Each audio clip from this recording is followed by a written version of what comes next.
Do we have a question from this mic here? Sure. I just first like to say thank you for coming here. And my name is Puya. So I'm a student drama. And I come from Iran, not Iraq. Iran, the old name Persia. So I come from a religious family. My family are Muslim. But I was born as a Muslim. But I didn't want to born as a Muslim because, so as a family I born. But still I haven't accepted Islam because of some certain points. My main question was about the time, like ancient time, back to the 1,000 years ago, when the time the Islam come to my country and we became a Muslim.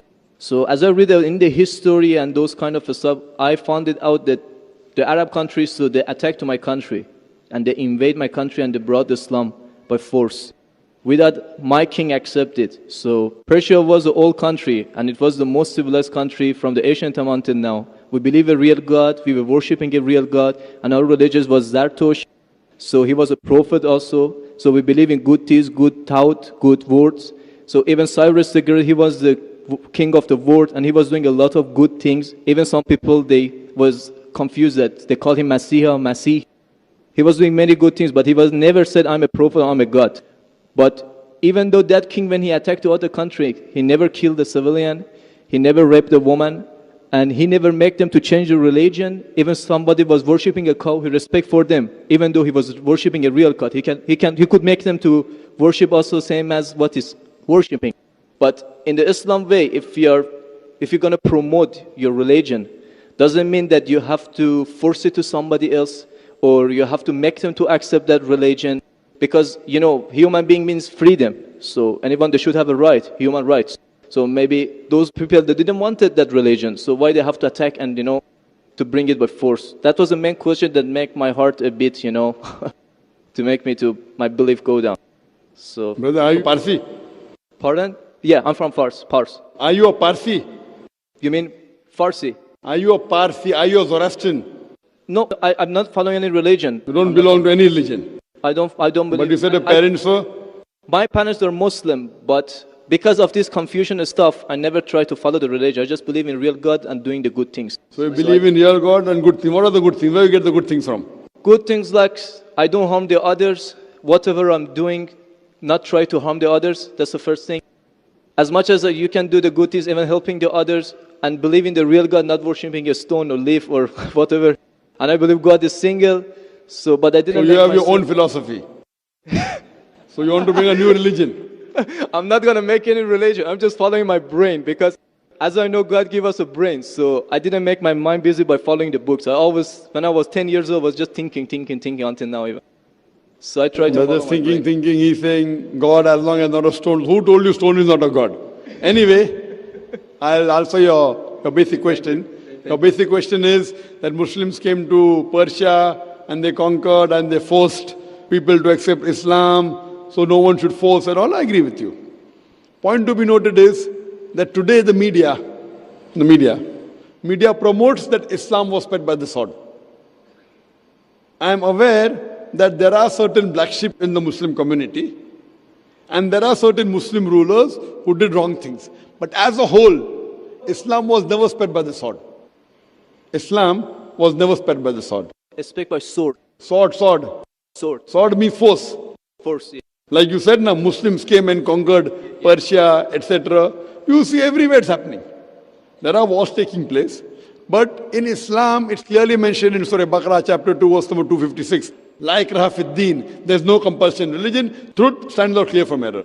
What we see today, if we analyze, that we Muslims, we were the lord of the Arab lands for more than 1400 years.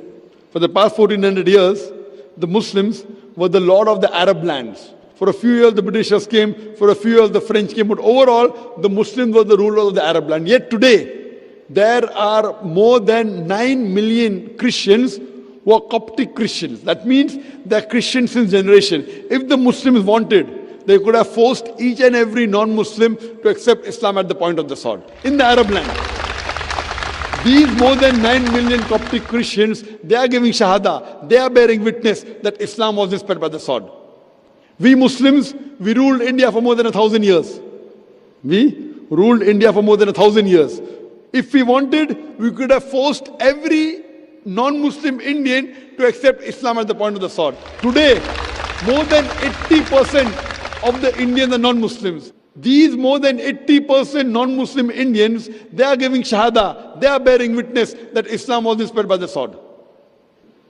Which Muslim army has come to Indonesia? Indonesia today has the largest number of Muslims in any country, more than 200 million Muslims. In Malaysia, more than 55% of the citizens of Malaysia are Muslim. I am asking you, which Muslim army came to Malaysia?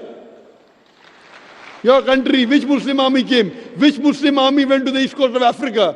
It was the business, it was the traders. When they came here, people accepted this religion. It is the media hype which talks about Islam was spread by the sword. Yes, there were a few people. There were a few black sheep of the Muslim community. Brother, you asked the question, you are listening or you are raising the hand? Okay, sure. You asked the question, you gave the background, I listened to it, and now you want to raise your hand. I have not completed my answer. Okay, sure. Continue. If you ask the question, you should think. Because if you're thinking something, I'm a doctor. If you're thinking, that means you won't hear my answer. If I ask you to repeat, you won't be able to repeat 25%. So when you listen, you should give attention. I'm a doctor. I've done psychology also. So, this is the media hype. If you read Thomas Carlyle, historian, he writes in his book, Heroes and Hero Worship. He puts number one hero prophet as Prophet Muhammad Sallallahu Alaihi Wasallam. He's a Christian. He says, if every new idea originates in one man's head, it dwells alone in the full world. It will do little good if he takes up a sword and propagates it. You have to first get your sword. He's talking about sword of intellect. There was a survey done in the Plain Truth magazine, a survey in the increase of the major world religions in a span of 50 years. In a span of 50 years, from 1934 to 1984. In a span of 50 years, the increase in the major world religion. It came in Reader Digest, Almanac Yearbook, 1984. Number one maximum increase in any religion, it's Islam, 235%. Christianity, only 47%. I am asking you, which war took place between 1934 and 1984, which forced the non-Muslim to accept Islam? Which war? Which war? Today, leave aside the past. Today, the fastest growing religion in America is Islam. The fastest growing religion in Europe is Islam. I am asking you, who's forcing the Americans to accept Islam? Who's forcing the Europeans to accept Islam? You were not there born. Were you present in the past? Arabs came to my land and forced. Where were you present? This is history. Many things in history is false. So that's what? Okay. A very famous historian, Dilese O'Leary, he writes in the book, Islam at the Crossroad, page number 8. He says, history makes it clear that the legend of fanatical Muslims sweeping across the world, forcing Islam at the point of the sword, is the most fantastic, absurd myth that historians ever repeated. Who says that? Dilese O'Leary. History makes it clear that the legend of fanatical Muslims forcing Islam at the point of the sword over conquered races is the most fantastic, absurd myth that historians ever repeated. This is just in the media today. Muslim terrorist, Muslim terrorist.